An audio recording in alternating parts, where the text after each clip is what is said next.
kita memang terugi ya, negara juga rugi ya karena sosial, tapi kita tidak tahu apa maksud Tuhan di balik itu. Peristiwa yang ajaib yang Tuhan buat yang mampu menertibkan.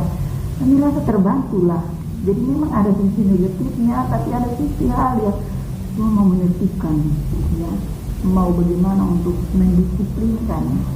Dan anak kita berharap juga, saya juga berdoa, ya Tuhan, awal kita semua Tuhan, Tuhan tolong kepada anak-anak yang coret-coret, jangan ada anak-anak yang membut-membutkan di jalan. Ya puji Tuhan, luar biasa itu. Bukan berarti saya puji corona.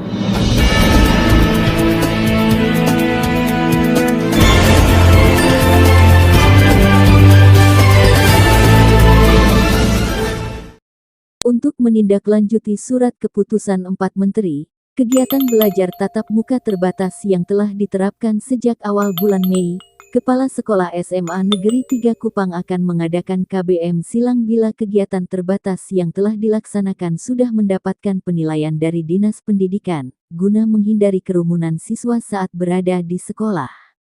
Menurut Doktoranda Selvina Detan di ruang kerjanya, tanggal 27 Mei tahun 2021, bahwa untuk melaksanakan KBM tatap muka pihaknya telah melakukan PCR untuk memastikan kesehatan siswa dan seluruh guru pegawai di lingkungan sekolah. Pihaknya menerapkan 5M, menggunakan masker, mencuci tangan, menjaga jarak, membatasi mobilitas dan interaksi dan menjauhi kerumunan. Pada kesempatan tersebut Kepsek SMA Negeri 3 mengucapkan selamat datang bagi siswa-siswi baru yang akan mendaftar. Simak wawancara eksklusif Channel News Daring bersama Kepsek SMA Negeri 3 Kupang. Terkait dengan ini pembelajaran tatap muka terbatas ini, mungkin Ibu bisa memberikan penjelasan sedikit. Apakah ini akan berkelanjutan di sekolah semester baru ini atau ini hanya nanti sampai di sini saja? Dan apakah SMA 3 juga masuk dalam sekolah yang menjadi target surveillance? Oh iya. Gitu. Jadi ya, terima kasih. SMA 3 menjadi sekolah target dari laboratorium biomolekuler provinsi yang di PCR siswa dan guru. Yang kurang lebih 320 orang. Dan setelah sudah di PCR tanggal 20 yang baru lalu, dan hari ini sudah dari hari Senin kami sudah melaksanakan pembelajaran tatap muka terbatas. Karena terbatas maka yang di PCR saja yang hadir, baik guru pegawai maupun siswa. Dan itu sudah berlangsung dari hari Senin tanggal 24 kemarin. Dan kegiatan tatap mukanya itu adalah kami sesuai dengan program kerja sekolah, kalender sekolah, tanggal 24 itu pelaksanaan penilaian akhir semester 2 untuk kelas 10 dan 11. Sehingga anak-anak yang di PCR yang dinyatakan negatif, Bapak Ibu guru juga yang telah di PCR dan hasilnya negatif itu bekerja dari sekolah. Dan siswa juga ujian dari sekolah. Jadi yang ujian itu adalah kelas 10 tambah dengan kelas 11 IPS 2. Jumlah yang mengikuti ujian ini berapa kelas 10 dan? Kurang lebih 200-an. Karena yang di PCR itu 320, itu termasuk yang guru pegawai. Karena ada juga yang ada anak yang waktu PCR namanya orang tua sudah setuju, tetapi waktu mau PCR mereka tidak ada karena sakit. Jadi karena anak-anak masih ujian, nanti kami akan komunikasikan. PCR ini baru pertama kali. Nanti kelanjutannya bulan Juni, bulan depan. Nah setelah itu untuk kelanjutannya, memang kan awal ini kan terbatas sesuai dengan SK 4 Menteri bahwa untuk berlangsung tahun ajaran baru. Dan harapan kami, karena ini juga sesuai dengan edaran dari Bapak Kepala Dinas Pendidikan Provinsi bahwa pelaksanaan kegiatan tatap muka terbatas, tapi bekerja sama dengan alat biomolekuler itu Biokesmas, sehingga dipastikan anak-anak dan guru pegawai, tenaga guru dan tenaga kependidikan, jadi semua yang ada di sekolah, baik guru, pegawai, cleaning service, satpam, penjaga, dipastikan bahwa bebas COVID dengan hasil tes PCR. sehingga bekerja dari sekolah. Nanti setelah itu dievaluasi lagi, dan kami juga berharap bahwa nanti untuk tahun ajaran baru akan berlanjut kepada kelas 11 yang belum PCR, ya akan naik ke kelas 12. Demikian juga anak-anak yang kelas 10 yang belum. Karena ini kan dari jangka itu 320. Mungkin ke depan juga ada banyak lagi. Sehingga kami juga rindu karena anak-anak terapanya antusias sekali. Ya. Tapi pagi itu sudah datang. Setengah 7, jam 6.15 sudah datang. Mereka datang untuk cuci tangan, cleaning, lalu mereka masuk ke kelas, duduk di tempat mereka masing-masing. Kalau dengan melihat siswa yang antusias ya terhadap dalam sekolah tatap muka ini, apakah SMA 3 tetap akan mengusulkan untuk kegiatan tatap muka akan berlangsung di bulan depan ini nanti? Nah, untuk itu karena kita juga dalam pantauan, jadi nanti kan ada lagi tes PCR yang kedua, hasilnya bagaimana? Nanti dari hasil itu kan direkomendasikan, kan dilaporkan juga ke Bapak Kepala Dinas untuk dengan mempertimbangkan kondisi yang ada. Ya, kami berharap kalau misalnya semua negatif, ya tidak menutup kemungkinan ya untuk tahun ajaran baru semua bisa mengikuti tatap muka. Pembelajaran dengan tentu sesuai dengan edaran dari Bapak Kepala Dinas dari Dinas Provinsi tentang percepatan pelaksanaan pembelajaran tatap muka. Itu kan ada metode skenario nya di situ. Ada yang negatif, ada yang silang kelas. Jadi kalau silang kelas ya, kalau untuk tahun ajaran baru itu kan sudah ada kelas 10, 11, 12. Ya mungkin kalau silang kelas maka mungkin kami memilih silang saja. Kami tidak shift. Kenapa tidak shift? Karena aku tidak prokes. Sebab prokes salah satu prokes itu adalah mencegah kerumunan. Yang ditakutkan yang tadi belum pulang, shift awal belum pulang, pertama belum pulang, kedua tidak datang. Sehingga terjadi apa? Kami untuk sementara kami ini yang silang. Ya seperti sekarang ini kan 10 semua. Sehingga ketika keluar mereka sudah pulang. Kan ada SOP ini. Ketika anak di dalam ruangan, di dalam kelas, mereka dulu sesuai dengan meja, kursi yang sudah ditentukan, itu yang sudah disemprot disinfektan, sudah dibersihkan, nanti mereka keluar, saya juga membersihkan, disemprot lagi, tutup. Lalu keluarnya juga tidak keluar, tidak setelah langsung kerongkongan, tidak.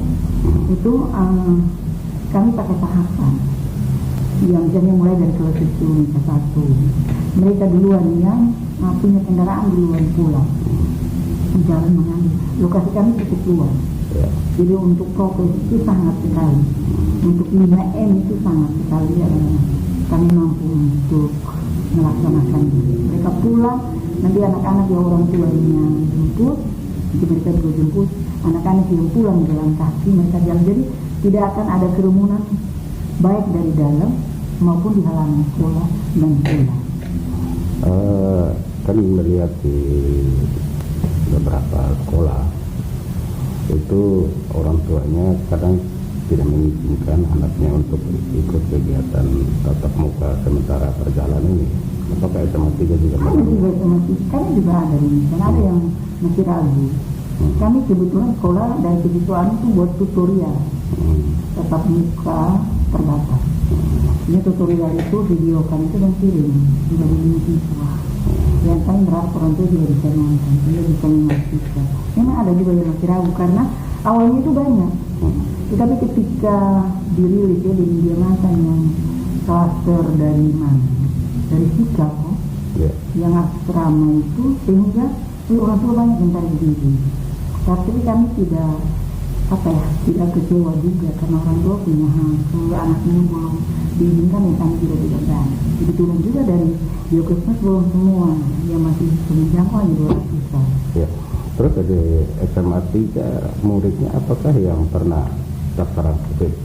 Oh ada, baru-baru ini yang Biokesmas itu yang tes PCR itu kan 1 orang. Kalau 10, 1 orang. Jadi dengan ketahuan itu langsung anak isolasi diri. Lalu yang pasti sudah langsung dengan kasus COVID ya. Orang tuanya juga kami juga sampaikan kepada orang tua. Jadi itu rupanya OTG. Dan kami bersyukur bahwa anak juga ketika pelaksanaan itu juga sebelum tes itu juga datang ketika datang kan kami sudah arahkan, sudah dari SOP-nya dari depan langsung masuk ke ruangan yang sudah ditempel namanya nama di meja dan di kursi. Jadi dia juga tidak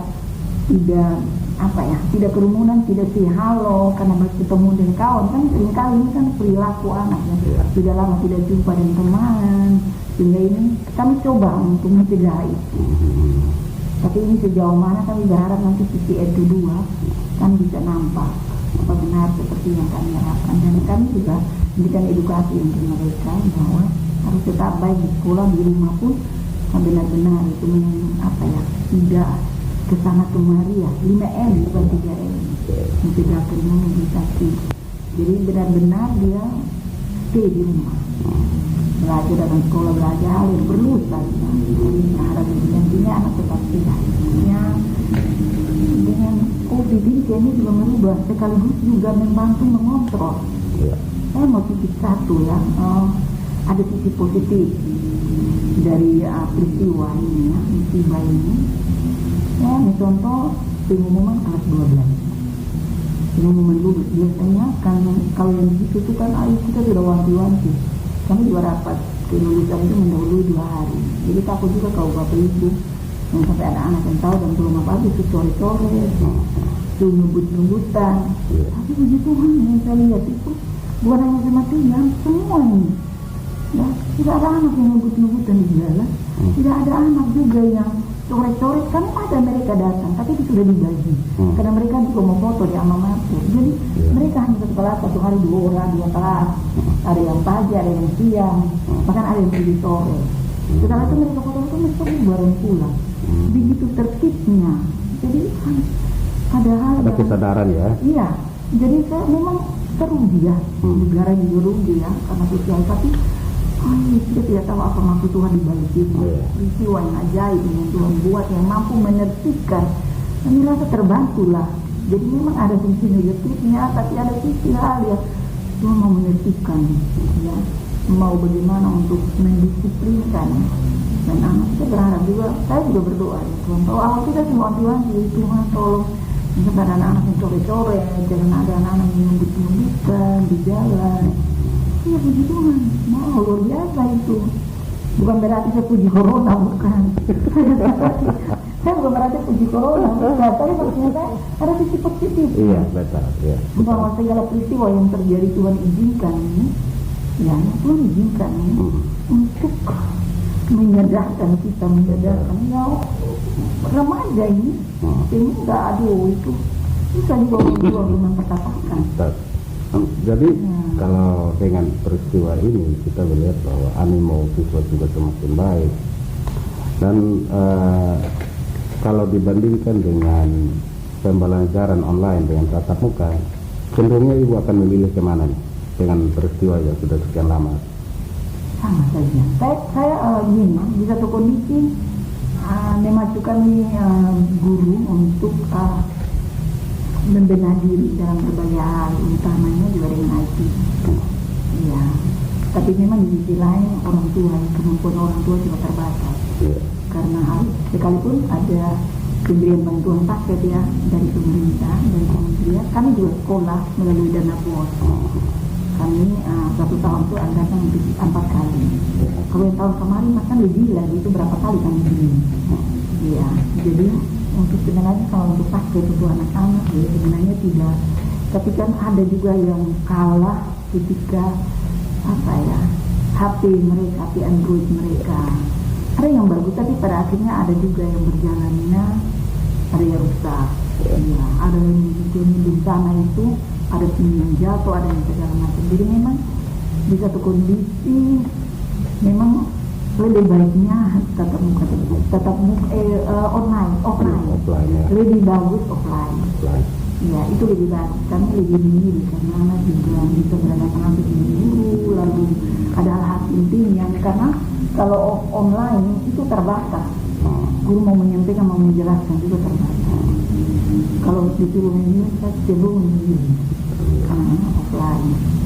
Karena juga anak itu bisa sekolah, bisa mengasuh mereka, ada hal penting yang harus disampaikan.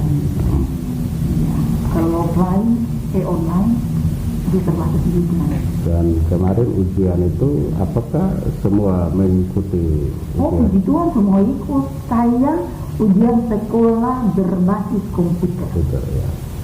Sehingga kami ada panduan, kami ada pos pelaksanaan ujian, dan untuk soalnya tidak kalah kualitasnya. Kami menggunakan perian baru, jadi bukan hanya tujuh saja, tapi benar salah, pilihan kompleks dan yang lain. Lalu yang berikut adalah kami soal itu sebelumnya digodok kolektif, jadi ada tim penyusun, ada tim validasi, yang sebelum itu juga harus meramunya, menganalisasinya sesuai dengan kurikulum ke-13, tapi kami juga tambahkan dengan kurikulum darurat yang dikeluarkan oleh Kementerian.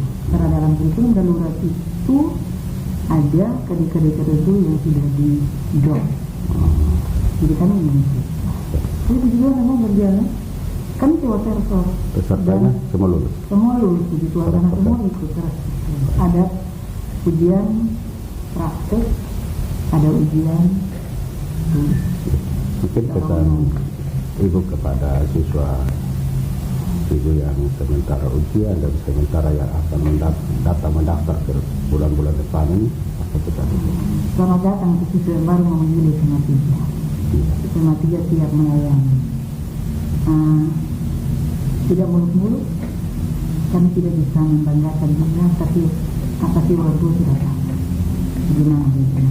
Kalau sementara anak-anak yang ujian, dari pagi sudah saya sampaikan ketika di upload bahwa proses ujian ini mau menunjukkan sejauh mana kesiapan dan benar-benar ketika dia mengikuti dahulu, dengan menguji kesiapannya dia dan menguji juga bahwa bagaimana disiplinnya dia untuk belajar. Karena ujian untuk masa depan, ya nilai yang diperoleh untuk masa depan.